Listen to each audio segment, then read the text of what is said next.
fonction d'un modèle ou de sources d'inspiration étrangers que je souhaite explorer aujourd'hui en inscrivant le monument de la place du Commerce dans un contexte européen. Cette démarche me semble d'autant plus pertinente qu'au XVIIIe siècle, les monuments publics en l'honneur des rois, en particulier les monuments équestres, se multiplient en Europe dans un contexte d'émulation entre les différents monarques.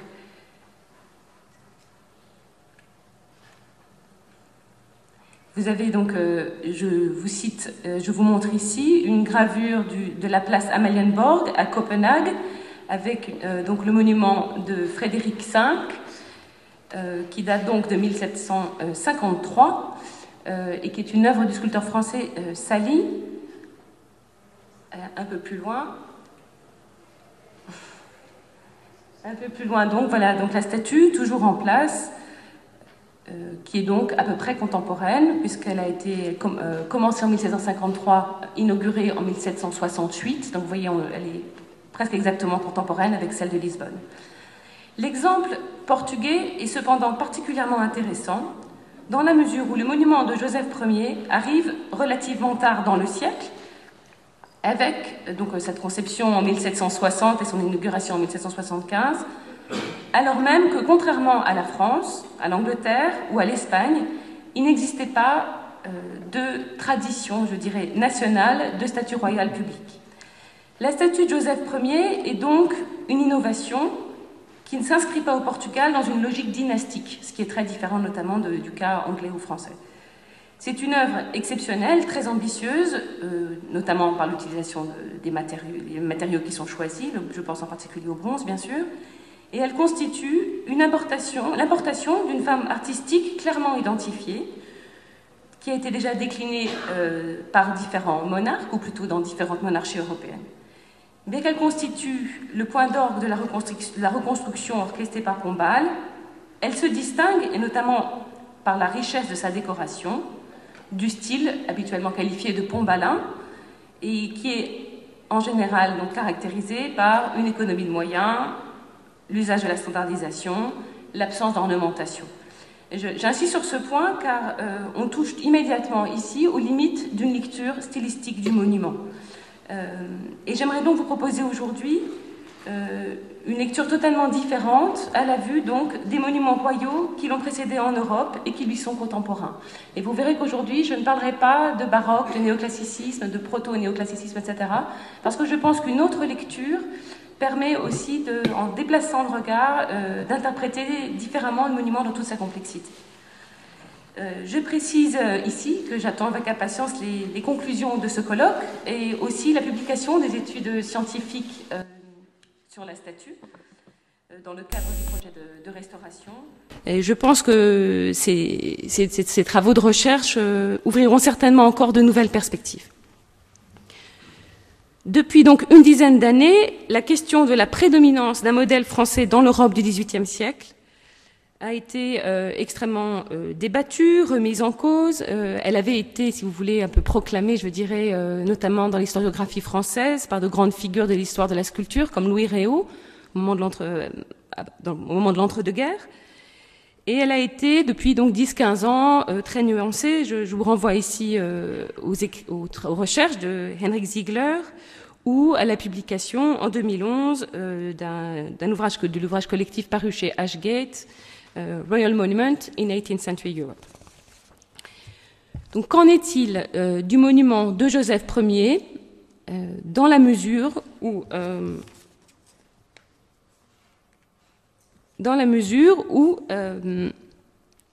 les écrits donc, de Machado de Castro témoignent donc d'une revendication du sculpteur de ce modèle français, de ce rattachement au modèle français.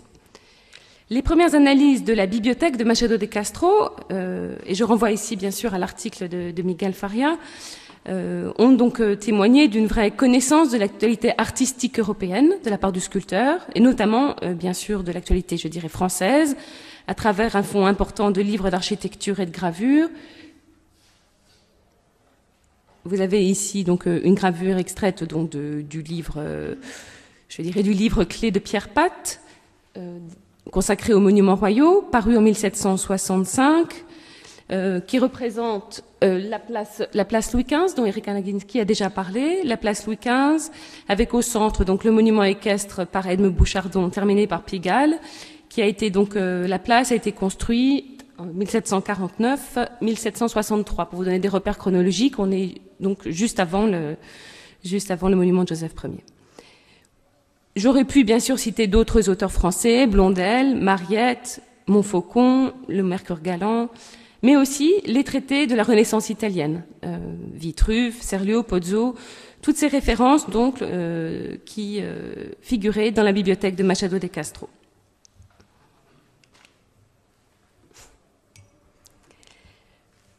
L'organisation générale de la place du commerce, avec donc son architecture régulière, l'Arc de Triomphe et au centre le monument royal, se réfère bien sûr au modèle de place royale tel qu'il fut élaboré en France au XVIIe siècle et systématisé sous Louis XIV. Très rapidement, voilà ici donc une vue perspective de la place Louis-le-Grand, 1685, donc l'actuelle place Vendôme, avec au centre une statue équestre de Louis XIV. Vous voyez ici donc ce système désormais très codifié d'architecture unitaire entourant une statue équestre en son centre. Si l'on cherche donc à identifier ce qui fait vraiment la singularité du monument de Joseph Ier, il y a bien sûr la beauté exceptionnelle de son site, son ouverture sur une nature immense et évocatrice.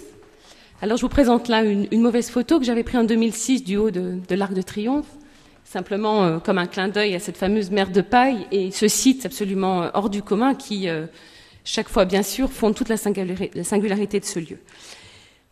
Cependant, bien que le site soit exceptionnel, ce schéma d'ouverture sur la nature, en particulier ce schéma d'ouverture sur le fleuve, est un topos, quelque chose qui revient régulièrement dans l'urbanisme du XVIIIe siècle, en particulier dans les places royales.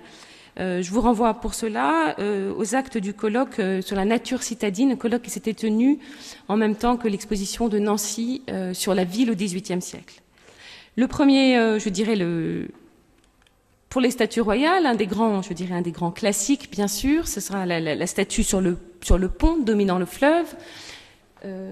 Ici, je vous présente un exemple moins connu que la statue d'Henri IV à Paris, un exemple donc du tout début du XVIIIe siècle, à Dublin, avec donc en haut la gravure de la statue sur Essex Bridge, donc statue de Georges Ier, et en bas la statue telle qu'elle est conservée aujourd'hui à Birmingham.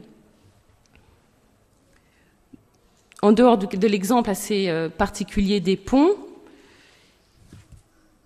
il y a bien sûr les exemples donc de places royales ouvertes sur la nature et tout particulièrement ouvertes sur le fleuve. Voilà l'exemple qui tout de suite entre en écho avec la place du commerce, l'exemple de la place de Bordeaux. Place royale, actuelle place de la Bourse, qui était donc marquée au centre par une statue équestre de Louis XV, qui a été détruite à la Révolution. Place dessinée par les architectes Gabriel, et le monument a été exécuté par le sculpteur Jean-Baptiste Lemoine. En termes de date, vous voyez, nous sommes à nouveau un petit peu avant, 1728-1743. La statue a été inaugurée donc en 1743 et elle faisait face à la Garonne. Ici donc le plan de la place, l'élévation telle qu'elle est publiée par Pat. Et vous notez ici aussi autour de la place donc l'usage des frontons avec un décor qui rappelle, qui célèbre non seulement donc la grandeur militaire du roi, mais aussi les bienfaits de son règne et la richesse que son règne apportera grâce au commerce. Je renvoie là ici à l'article de Daniel Drabreau, paru il y a maintenant 30 ans, sur la vocation commerciale des places royales.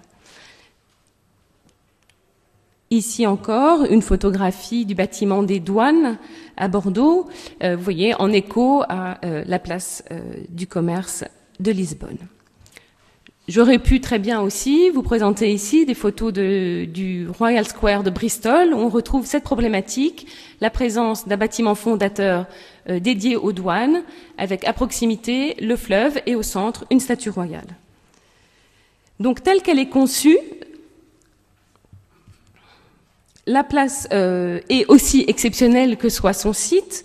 La place du commerce de Lisbonne est en un sens typique de l'urbanisme de la deuxième moitié du XVIIIe siècle et se rattache donc à une conception moderne de l'espace public où le monument, mais aussi la nature, jouent un rôle clé.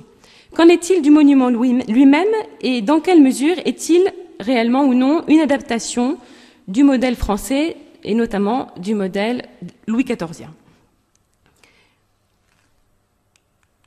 La forme générale donc du monument de Joseph Ier, avec une statue équestre en bronze, des sculptures en ronde bosse sur le côté du piédestal, rappelle bien sûr les monuments précédents, en particulier celle du monument de Louis XIV à Lyon.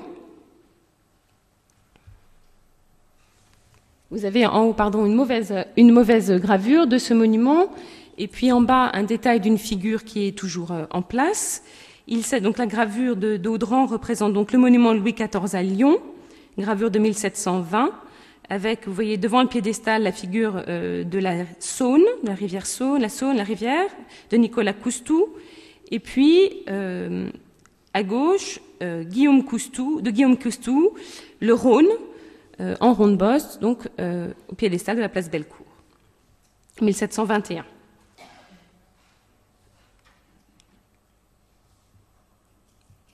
La statue de Joseph Ier elle-même semble cependant, même si la structure du monument est assez familière, la statue de Joseph Ier, si on la regarde, je dirais, avec un regard neuf, est finalement assez différente de ce qu'on connaît des représentations de Louis XIV dans les monuments royaux. Très rapidement, voilà deux gravures, le monument de Louis XIV à Rennes, un dessin représentant donc le monument de Louis XIV à Dijon, en 1712, et vous voyez tout de suite que dans le canon de la façon de représenter le roi en particulier est assez différente. Même chose si on s'attache aux exemples français qui font suite. Ici, voilà donc le monument de Louis XV, place Louis XV, l'actuelle actuelle place de la Concorde à Paris. Je reviens, vous remarquez à nouveau donc ce choix donc de la tenue à l'antica, de l'armure antique, et le fait même que Machado de Castro ait regretté, je dirais, l'absence d'un costume antique pour sa statue, et est intéressant parce que justement, je pense que ce choix d'une armure moderne distingue très clairement la représentation de Joseph Ier des représentations des monuments de Louis XIV ou de Louis XV. Elle le rapproche, si on cherche un peu une généalogie des formes, oui, du monument de Louis XIII à Paris, hein, donc un monument donc XVIIe siècle. Notamment, vous avez en haut donc la gravure, et oui, le parallèle évidemment vient principalement du casque emplumé. Faut-il donc interpréter comme le fait Machado de Castro, faut-il interpréter donc le choix d'un costume moderne comme un archaïsme?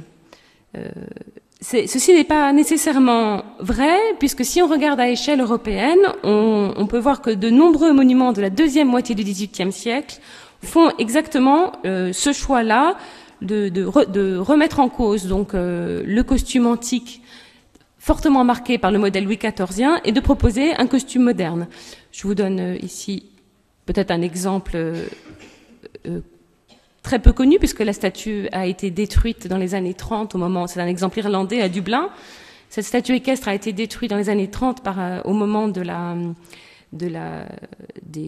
l'indépendance de l'Irlande par l'IRA, puisqu'elle représentait le symbole de l'occupation anglaise en Irlande. Elle représente George II au milieu du green qui s'appelle St. Stephen's Green, et elle date de 1758. Vous remarquez que le roi porte donc une perruque et une armure moderne. On peut d'ailleurs se demander si d'autres modèles, notamment tirés de la gravure, et là je pense qu'il y a tout un champ encore à explorer, n'ont pas inspiré Eugenio dos Santos pour le choix de ce monument. Le professeur Fransat a de son côté proposé une autre influence qui est intéressante parce qu'elle est un peu oubliée aujourd'hui, qui était l'idée de faire un parallèle avec cette étonnante sculpture baroque de Saint-Georges de Assam à Weltenbourg, en imaginant peut-être que ce type de production, donc vous retrouvez ici le casque emplumé, que ce type de sculpture a pu être connu par l'intermédiaire de l'architecte d'origine hongroise Carlos Mardel. Je laisse la question ouverte. L'iconographie du piédestal maintenant pose des questions encore plus, je dirais, vous verrez, complexes et intriquées. Car plusieurs éléments du piédestal apparaissent finalement, si on applique au monument un regard, je dirais, européen, paraissent assez singuliers et originaux. La première question est bien sûr celle des allégories, telles qu'elles ont été à la fois dessinées par Dos Santos et modifiées par Machado de Castro. Vous avez ici donc la photo des deux allégories de face. On ne connaît pas vraiment, je dirais, d'équivalent en Europe de ce type d'allégorie, aussi développé en ronde-bosse. Il y a bien sûr un lien assez intéressant à faire avec les arcs de triomphe, et avec, voilà notamment ici un dessin de Lebrun pour un projet d'arc de triomphe à Paris, rue Saint-Antoine. Et vous reconnaissez donc en haut, au pied de... Alors je vais tenter, d'utiliser le pointeur. Si j'y parviens. Et voilà, ici. Et là. Et puis un peu plus loin, parfait, donc la gravure telle qu'elle a été publiée par Blondel dans l'architecture française et qui est peut-être une de celles à qui Machado de Castro fait référence dans la description analytique.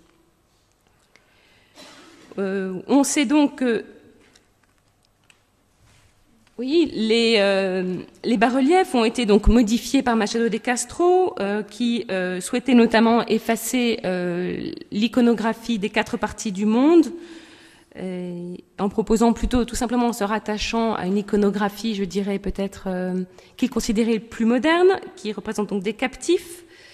C'est intéressant d'ailleurs parce que cette iconographie des captifs est peut-être justement quelque chose de plus, je dirais, typique du monument royal et peut-être est assez peu original. Alors je vous présente très rapidement. Pardon, voilà l'autre.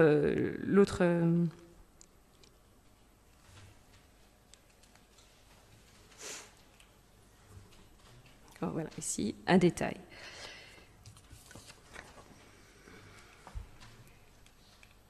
Voilà ici donc 2 grands précédents. Le monument d'Henri IV sur le Pont Neuf à Paris avec les captifs qui sont donc les sculptures sont aujourd'hui conservées au musée du Louvre. Et puis à côté ici la statue du grand électeur Frédéric Wilhelm par Andreas Schlüter qui date de 1703. Vous retrouvez donc les captifs au pied du piédestal et j'attire votre attention sur peut-être une certaine proximité entre la figure qui est ici devant, les mains tendues, et la figure de captif telle que Machado de Castro l'a représentée.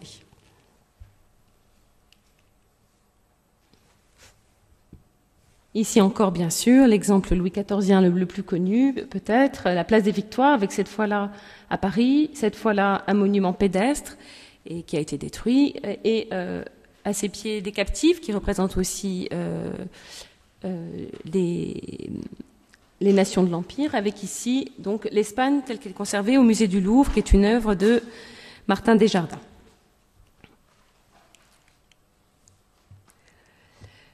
Pour continuer donc l'exploration du piédestal, voici aussi cet exemple très intéressant du bas-relief ajouté par Machado de Castro, qui a revendiqué, je cite, son invention poétique, et qui représente donc cette figure inspirée de Ripa, générosité royale, gouvernement de la République, amour de la vertu, commerce, providence et architecture. C'est je pense qu'on pourra peut-être poursuivre cette discussion. C'est un exemple très intéressant parce que justement, il est assez original et donc il offre une vision, vous voyez, assez contrastée de ce piédestal. Et puis, dernier élément du piédestal, évidemment très souvent commenté et extrêmement intéressant, le médaillon de Pombal, qui est souvent commenté, considéré comme une originalité, comme une singularité, et bien sûr c'est vrai, et ça renvoie à la situation portugaise. Il y a bien sûr un élément assez intéressant cependant, qui est le précédent de Bordeaux. Vous avez ici, je crois que Daniel Rabron en parlera de manière beaucoup plus approfondie demain. Vous avez ici donc une évocation du monument de Bordeaux, qui... sur son piédestal, portait 2 bas-reliefs, l'un représentant la victoire de Fontenoy, donc victoire de 1745, qui avait donc consacré peut-être les vertus militaires de Louis XV, et de l'autre côté, la prise de Port-Mahon, 1756, où cette fois-là, s'est fait représenter le gouverneur de Guyenne, le maréchal de Richelieu, en héros militaire. Donc vous voyez, la présence de Pombal sur un piédestal n'est peut-être pas si unique. En tout cas, il existe ce précédent à Bordeaux avec le maréchal de Richelieu. Cependant, bon, le médaillon de Pombal est évidemment très intéressant car il ouvre à des réflexions sur la question du portrait. Il contraste, en effet, on ne peut que souligner quand on revoit le monument, le contraste entre les traits très individués du ministre et la représentation, au contraire, du roi, qui apparaît comme très dépersonnalisé. Donc, j'ai malheureusement pas de bonnes photos. Je suis sûre qu'il y en aura beaucoup après la restauration, ou peut-être il y en existe déjà beaucoup. Si vous voulez, j'ai été frappée encore aujourd'hui en rentrant dans l'exposition, en voyant le modèle en terre cuite, à quel point Machado de Castro semblait avoir peut-être essayé au moment du modèle de proposer un portrait du roi. Et à quel point ici, en tout cas dans le monument tel qu'il est érigé aujourd'hui, le visage paraît peu expressif, peu individué. Bien sûr, il y a cet épisode, donc les regrets de Machado de Castro qui n'a pas pu faire poser le roi, etc. Je pense que ça dit aussi autre chose, puisque ça rejoint de manière plus générale l'absence, si vous voulez, de toute glorification des vertus personnelles du roi dans l'ensemble du monument. Et à nouveau, si on se réfère aux exemples contemporains ou juste avant, et l'exemple français, si je vous renvoie ici à ce cas très intéressant du projet de monument de Louis XV à Rouen, non, avec à ses pieds la déesse Hygie, déesse de la santé, vous la voyez ici, qui tout de suite fait référence à un épisode de la vie personnelle de Louis XV, qui était l'épisode de sa guérison, la guérison de Metz de 1744. Donc vous voyez, par contraste, un exemple ici d'un monument qui tente d'introduire les vertus personnelles du monarque dans le monument royal, alors qu'au contraire, à Lisbonne, vous avez ce modèle d'une glorification de l'institution monarchique, je dirais, dans l'absolu. Le médaillon de Pombal nous permet de revenir ici donc sur le rôle possible, bien sûr, du ministre dans l'élaboration du programme iconographique du piédestal, qui, par certains aspects, s'inscrit dans la tradition des monuments royaux européens et par d'autres est totalement singulier. En conclusion, je dirais que le poids donc, du modèle français apparaît dès lors beaucoup plus nuancé. Et face aux sculptures du piédestal que nous avons rapidement parcourues, on pense aussi à la formation de Machado de Castro, qui fut donc l'élève de José d'Almeida, qui avait lui-même étudié à Rome. On pense à ses collaborations avec le sculpteur romain Giusti à Mafra. Et donc, d'autres champs possibles, d'autres influences, d'autres sources d'inspiration s'ouvrent. En adoptant ce point de vue donc européen, l'historien dévoile un monument beaucoup plus complexe où des références multiples se superposent, se croisent. Souligner la complexité de l'étude des transferts artistiques, c'est important car cette façon d'envisager les monuments suppose à la fois donc une vision globale, une vision large des phénomènes artistiques et en même temps une analyse très précise des œuvres, du contexte de leur création et aussi de leur réception par le public du XVIIIe siècle. Je pense donc que tout cela ouvre un champ nouveau qui reste à mener et le projet de traduction de la description analytique s'inscrit dans ce souci, si vous voulez, d'à la fois confronter donc un regard à échelle européenne et internationale, et en même temps une connaissance très précise des sources du XVIIIe siècle. Je voulais mentionner ici simplement un projet de recherche que j'ai trouvé intéressant et qui pourrait se relier à la suite des recherches que nous menons autour de Machado de Castro, qui est un projet qui se tient en ce moment au Centre André Chastel à Paris, qui est mené par Olga Medvedkova, sur la bibliothèque de Pierre le Grand. Et qui est un projet qui a voulu donc étudier cette bibliothèque, mais de manière extrêmement précise, c'est-à-dire en essayant même, à partir des inventaires, de retrouver physiquement tous les livres donc à l'autre bout de l'Europe, tous les livres qui arrivaient donc dans la bibliothèque de Pierre le Grand, que Pierre le Grand se faisait procurer par des intermédiaires à travers toute l'Europe, et beaucoup de livres illustrés par des gravures. Mais le travail est poussé assez loin par une équipe internationale. Il consiste à même physiquement retrouver les livres, les différentes éditions, pour avoir effectivement précisément les gravures dont Pierre le Grand disposait, etc. Je fais simplement un point parce que je pense que ces recherches qui sont assez nouvelles, internationales, qui supposent de surmonter les difficultés notamment de la langue, sont à mon avis très fructueuses et sont seulement balbutiantes encore pour Machado de Castro. Merci beaucoup.